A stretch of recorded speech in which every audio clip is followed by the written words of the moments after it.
Muy bien, continuamos aquí en Portada y ahora vamos a pasar a otros asuntos menos risueños que menos la alegres, clasificación de Perú. Vamos a hablar de economía, de la inflación poca o mucha que puede haber acumulada hasta este momento. Y nuestro invitado es el economista Alejandro Indacochea. Buenas noches, Alejandro. ¿Qué tal? Buenas noches, Verónica, Mario. Gracias por la invitación. Contento con el pase de Perú a la semifinal para la Copa América. Todos estamos contentos, una buena claro. noticia para todos. Así es. Bien, ¿y considera usted que hay buenas noticias también en el frente económico, en particular con respecto a la inflación? ¿Se ha informado de cuánto tenemos de inflación acumulada hasta este momento? Me parece que es 2.9%, ¿no? Si no me equivoco. Exactamente, ha habido un rebrote de la inflación. Acá los hechos se han sumado a la incertidumbre política desde que empezó la campaña electoral. Sí. Implicó que perdamos más de 10.000 millones de dólares en reservas, se retiraron depósitos por 13.000 millones, el dólar ha repuntado y el dólar tiene un efecto directo en el aumento de precios del combustible, del trigo para el pan, el maíz para el precio del pollo, medicamentos, insumos importados, ¿no? Entonces hay un efecto evidentemente de arrastre con la inflación por el dólar, ¿no? 2.37% acabo de ver es lo acumulado en los primeros 6 meses, no 2.9 como había dicho. De repente podríamos explicarle a nuestros televidentes cada uno de estos productos que ha mencionado y cómo así es que esto ha influido en la inflación a consecuencia de la subida del dólar. Mire, Verónica, el pollo es un componente importante en la canasta familiar, pero gran parte del costo del pollo es el maíz importado. Y ese maíz importado ha cambiado de acuerdo al tipo de cambio, con el dólar. Igualmente lo tenemos en el caso del precio de los combustibles. La pregunta es a la inversa. ¿Qué bien o servicio no depende del transporte y el transporte depende del precio del combustible? En el pan igual con el trigo. Ahora, yo lo que estoy viendo es que el señor Dancourt y el señor Franke están tratando de dar un mensaje de tranquilidad y calma al mercado. Evidentemente es después de esta situación.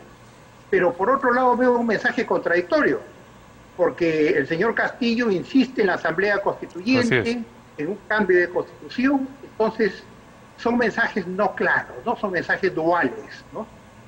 Pero que tienen un estatus distinto, porque una cosa la dice quien asumiría la presidencia de la República y lo otro lo dicen personas que se saben cercanas al señor Castillo, pero que por el momento no tienen una dosis de poder asegurada de un futuro gobierno, ¿no?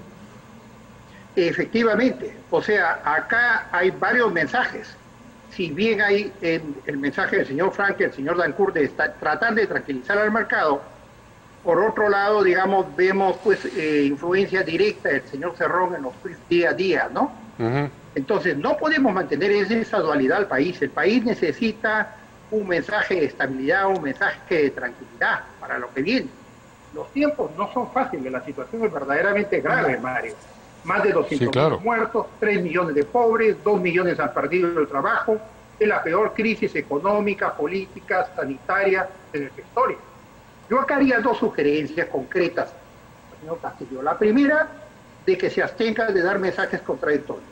De una vez defina su cuadro, quiénes van a definir la política económica y cómo se va a manejar. No va a ser fácil recuperarla, porque en el mejor momento de los precios en el mercado internacional no hemos dado una buena señal al renegociar obligadamente los contratos. Pero bueno, esperemos un esfuerzo que se haga en conjunto para poder ir saliendo adelante en esta situación. Y el otro tema, para mí el señor Castillo lo más preocupante no es el desconocimiento, sino la improvisación. No tiene los cuadros en el gobierno.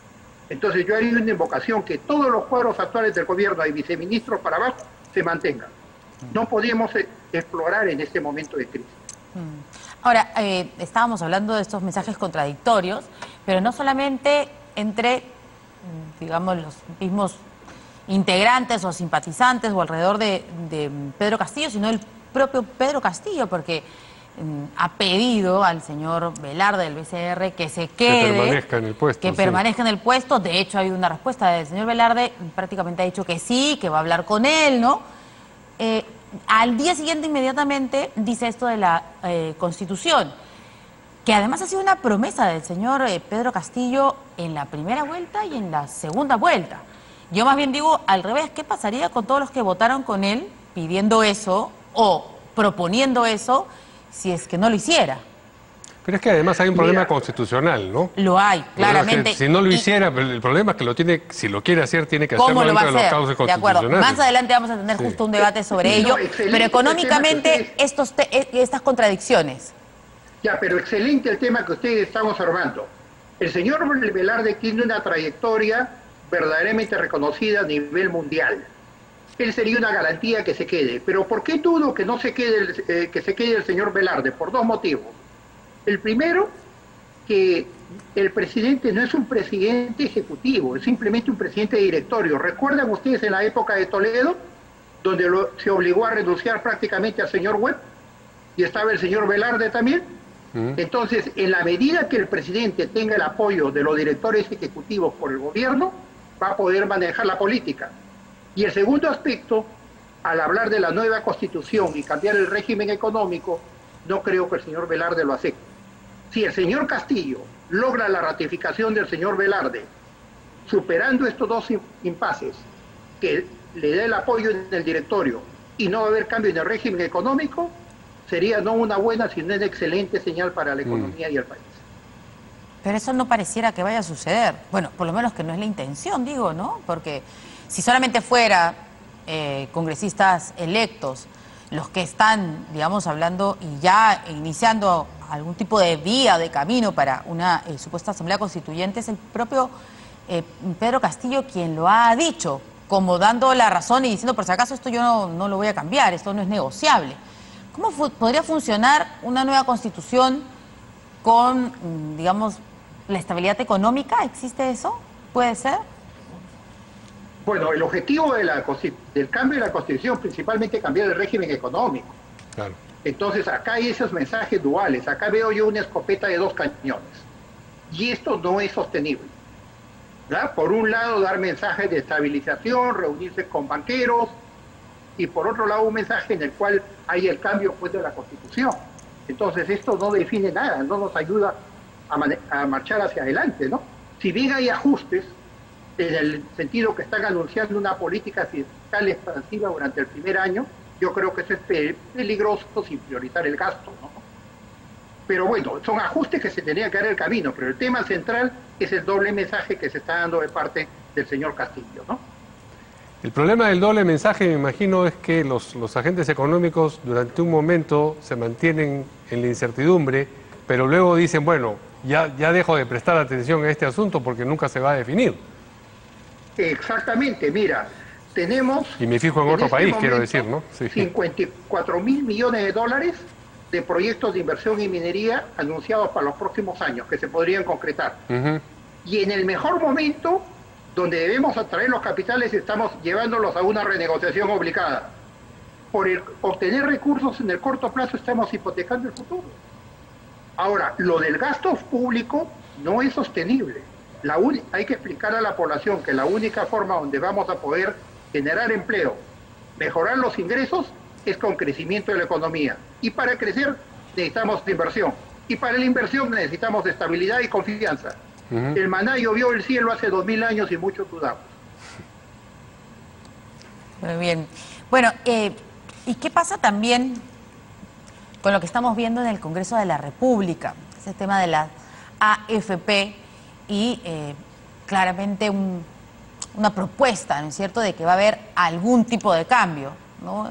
Hubo también diferentes opiniones y voces sobre cómo esto se daría en un gobierno de Pedro Castillo, pero va a haber un cambio con respecto a eso de todas maneras. Mira, lo mejor que podría hacer el Congreso actual es no hacer nada. Porque cada día cuando se anuncia un llamado, digamos, a reunión del Congreso, nos genera una gran incertidumbre y desconcierto. ¿Qué otra cosa puede salir de por medio? Ahora, quien gane, quien llegue al poder, evidentemente está llegando como una minoría. Acá ha sido una votación por descarte, más del 80% no votamos por ninguno de los dos candidatos. En estas circunstancias hay que trabajar de conjunto, dar un mensaje de pacificación, no llamar a la insurrección, no llamar a esa polarización. Tenemos que dejar el color naranja y el lapicito. El único color que existe en el país es el rojo y blanco. Pero no parece que estemos encaminados a ese a esa Ideal. filosofía, ¿no? Porque realmente desde los dos lados el enfrentamiento es muy encarnizado. Bueno, en esa forma, en la gravedad que se encuentra el país, porque la situación es bastante complicada con las cifras que hemos mencionado, el gran objetivo debería ser sacar adelante el país. Acá hemos nacido, son nuestros hijos, es el sin futuro duda, que claro. estamos jugando de por medio. Tenemos que concertar, ver una vía mínima. Ahora, Es la única manera de gobernar. Sí, ahora, mientras tanto, en lo que concierne a la recaudación tributaria, vemos que también ha habido un crecimiento. Pero, Junio ha crecido a niveles prepandemia la recaudación tributaria. bueno, después de haber caído el año pasado, Sí. evidentemente, si yo caigo 20... Sí, cuidado con la trampa de las estadísticas, como el juego de las cifras. Si yo caigo 20 metros y subo 10 metros, no es que haya subido 10, todavía sigo 10 metros bajo tierra. Claro. ¿Ya? Entonces, hemos caído tan fuerte el año pasado, porque era la cuarentena, que evidentemente hoy día, pues, los rebrotes estadísticos se dan inercialmente. Pero vale la pena comentar, Mario, Sí. que el crecimiento, principalmente en parte de los ingresos tributarios, se debe a la mejora de precios en la minería. Así La es. minería nos está dando más de 5.000 millones de dólares. Tenemos un aumento de producción a 2.200.000 toneladas de cobre y una mejora sin precedentes en el precio. Entonces, justamente al sector que nos está dando este soporte, vamos a obligarlos a una renegociación obligada.